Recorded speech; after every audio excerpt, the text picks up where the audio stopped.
Hello students. तो आज हम डिस्कस करेंगे electric field intensity due to a point charge. Okay,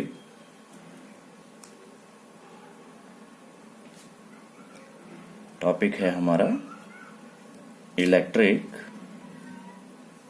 field intensity due to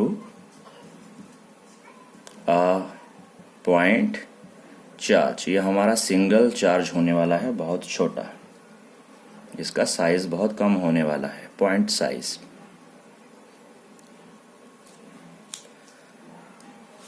चलिए,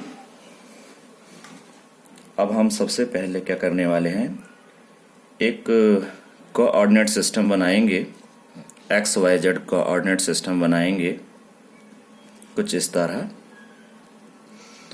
और ये हमारा ओरिजिन है इसका।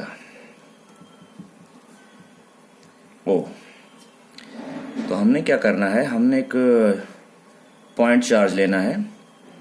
तो वो पॉइंट चार्ज हम यहाँ पे लेंगे। चलो मान लेते हैं हमने वो पॉइंट चार्ज लिया Q। एक्चुअल में ये प्लस Q है, पॉजिटिव है। और यहाँ पे एक पॉइंट है जिसका नाम है P। तो पॉइंट ये P जो है वो x में भी है, y और z में भी है। तो इसके जो कोऑर्डिनेट्स हैं 3 होंगे, कुछ ऐसे, x, y और z। तो यहाँ पे हम रखने वाले हैं टेस्ट चार्ज Q0। ठीक है, तो ये टेस्ट चार्ज है जो इसकी इलेक्ट्रिक फील्ड के अंदर है, और ये सोर्स चार्ज है जिसकी इलेक्ट्रिक फील्ड है। ये चार्ज r डिस्टेंस पे है ओरिजिन से, ये वाला, और इन दोनों के बीच का मीडियम जो है वैक्यूम या फिर एयर है। ठीक है, तो हमारा टारगेट सबसे पहले ये होगा कि हम इस पॉइंट पे इलेक्ट्रिक फोर्स पता कर लें जो इसने इस पे लगाई, और दूसरी बात हम यहाँ पे पता कर लें इलेक्ट्रिक फील्ड इंटेंसिटी। चलिए, तो सबसे पहले हम अगर यूज करें कूलॉम्स लॉ,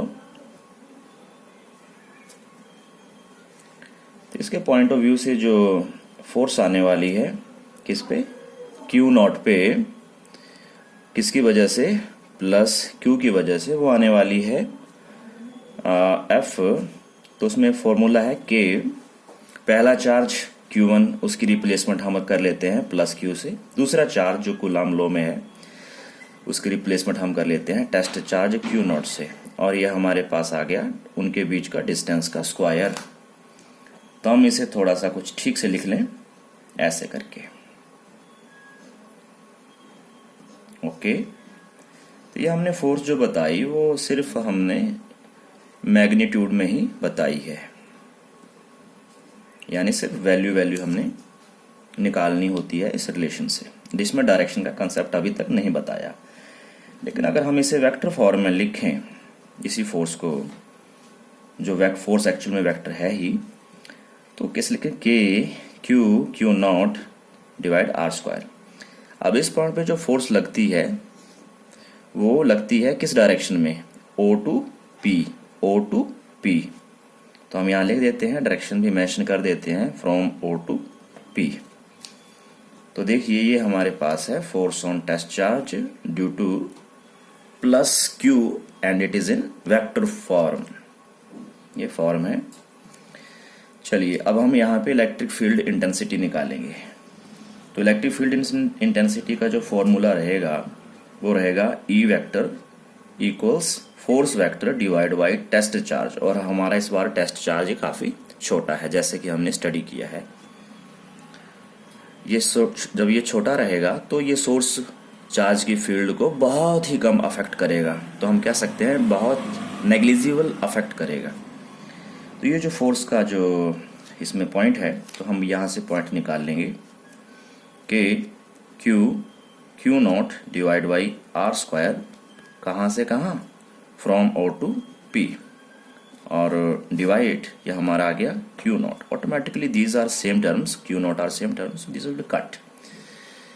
अब यहाँ पे देखिए इलेक्ट्रिक फील्ड का फाइनल फॉर्म कैसे आया, small k Q divide by r² and this is from O to P.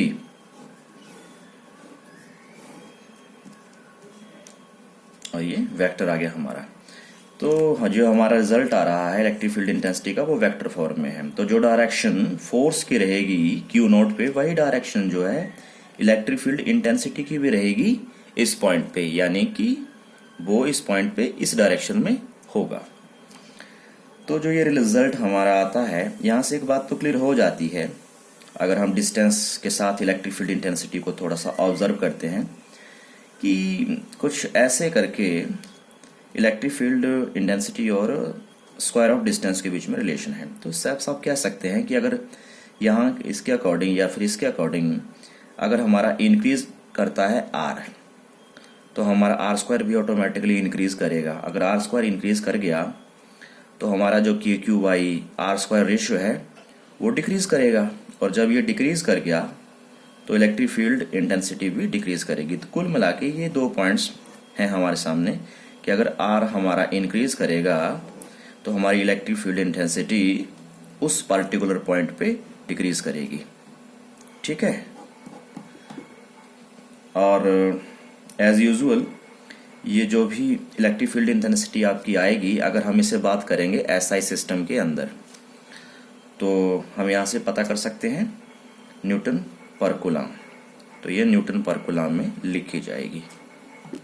So thank you for this video.